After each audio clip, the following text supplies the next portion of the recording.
जैसे कि मैंने हवाला दिया था कि इंटरनल लिंक्स वो होते हैं जो आप अपनी वेबसाइट से दूसरी वेबसाइट पे देते हैं। जिस तरह से मैंने अपने कोर्स में एक टॉपिक से दूसरे टॉपिक को लिंक किया तो मेरे लिए वो एक इंटरनल लिंक्स कहलाएंगे।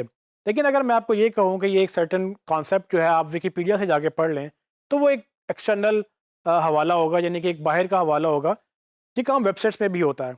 अगर आप किसी चीज़ की बात कर रहे हो और कुछ चीज़ें आपने एक्सप्लेन करनी हो और हर चीज़ आप खुद एक्सप्लेन ना कर पा रहे हो तो आप बेसिकली लिंक्स देते हैं। और विकिपीडिया एक अच्छा रिसोर्स है, लेकिन आप सिर्फ विकिपीडिया पे नहीं बल्कि बाकी वेबसाइट्स के भी लिंक्स देते हैं। सो ऐसा कोई भी लिंक जो आपकी वेबसाइट से आपके यूज़र को किसी और वेबसाइट पे ले जाए, वो लिंक एक्सटर्नल लिंक कहलाता है। एक्सटर्नल लिंक्स अच्छी बात है। आपको एक्सटर्नल लिंक्स वहाँ लगाने चाहिए जहाँ ज़रूरी है।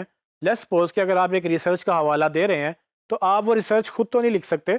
आप बेसिकली उस वेबसाइट का लिंक देंगे जहाँ पर वो रिसर्च पड़ी हुई है, और यूज़र चाहेगा कि वो आपके पॉइंट को तो अंडरस्टैंड करे लेकिन फिर उस रिसर्च का भी मुतालिया करे जाके, ताकि वो एक डीपली उसको अंडरस्टैंड कर सके। सो एक्सटर्नल लिंक्स और इंटरनल लिंक्स ये दोनों वैलिड हैं, लेकिन अंडरस्टैंड करने वाली बात ये है कि जब आप किसी वेबसाइट को लिंक करते हैं तो आपको उसकी अथॉरिटी भी अंडरस्टैंड करनी होती है।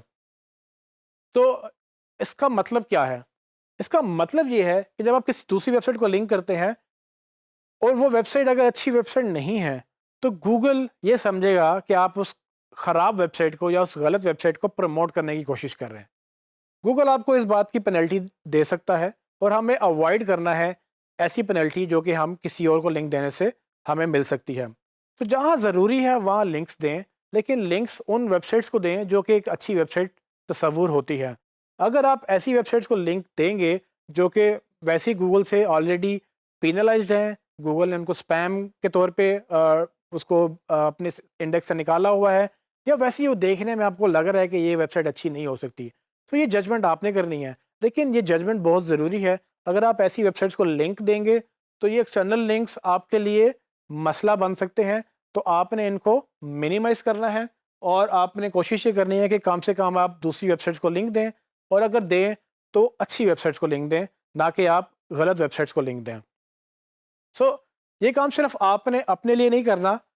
यकीनन जिस भी वेबसाइट पे आप काम कर रहे हैं, चाहे वो आपकी वेबसाइट है, चाहे वो आपकी क्लाइंट की वेबसाइट है, तो आपने ये आइडेंटिफाई करना है कि आप किनको लिंक्स दे रहे हैं। सो अगर वेबसाइट पहले से बनी हुई है और वो पहले से एग्जिस्ट करती है, तो आपको पूरी वेबसाइट का एक ऑडिट करना होता है, जिसके तहत आप ये आइडेंटिफाई करते हैं कि इस वेबसाइट से दूसरी वेबसाइट पे कितने लिंक्स जा रहे हैं। और अगर वो आपको लगे कि गलत जा रहे हैं, तो आप अपने क्लाइंट से डिस्कस करें या आप खुद जज करें कि ये ज़रूरी है, और अगर ज़रूरी है तो क्या ये वेबसाइट अच्छी है। अगर दोनों चीज़ें आपको लगती हैं सूटेबल हैं तो ज़रूर दें। लेकिन अगर आपको लगता है कि ये नहीं है तो आप इससे इज्तनाब करें, क्योंकि अल्टीमेटली ये आपको हर्ट करेगी और ये आपकी एसईओ के लिए अच्छी बात नहीं है।